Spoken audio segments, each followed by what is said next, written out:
জ্যোতিষশাস্ত্র মতে 13ই জুলাই থেকে শনিদেবের বকরি দশা শুরু হয়েছে। জ্যোতিষীদের মতে এই দশা চলতে পারে নভেম্বর পর্যন্ত। অনেকেই এই দেবতাকে যথেষ্ট সমীহ করে চলেন। তারা ভয় পান, কারণ কথিত আছে শনিদেব রুষ্ট হলে দুর্ভাগ্যের অন্ত থাকে না। সত্যি কি তাই? বৈদিক জ্যোতিষশাস্ত্র অনুযায়ী শনিদেব ন্যায়ের প্রতীক।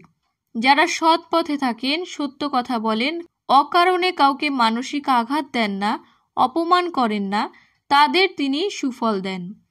এই দেবতাকে তুষ্ট করতে তাই শনিবার সারা বছর অনেকে অনেক আচার পালন করেন। কেউ মন্দিরে পুজো দেন, নিরামিষ খান, কেউ সর্ষের তেলে প্রদীপ জ্বালান মন্দিরে। শনিদেবকে শ্রদ্ধা করেন লেখক অভিনেতা ভাস্বর চট্টোপাধ্যায়ও। শনিদেবকে তুষ্ট রাখতে কি কি আচার মানেন ভাস্বর? লেখক অভিনেতার কথায়, শনি বকরি হলে বিশেষ কি নিয়ম মানতে হয় জানি না, তবে আমার 7.5 দশার সময় টানা 7 বছর কিছু সংযম পালন করেছিলাম। সেই নিয়মগুলো এখনো মেনে চলি।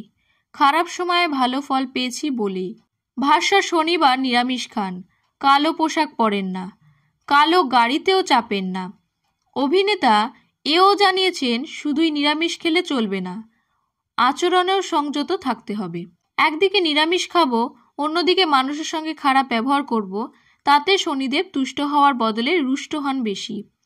তাই ভাস্বর চেষ্টা করেন অযথা কারোর সঙ্গে খারাপ ব্যবহার না করতে, তর্কাতর্কির মধ্যে না জড়াতে। সাধ্যমতো দুস্থদের সাহায্য করারও চেষ্টা করেন তিনি। এতে ভালো ফল পেয়েছেন বলে দাবি অভিনেতার।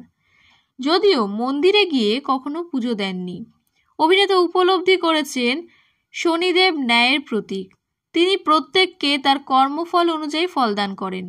তাই তাকে তুষ্ট রাখতে ভালো মানুষ হওয়া জরুরি।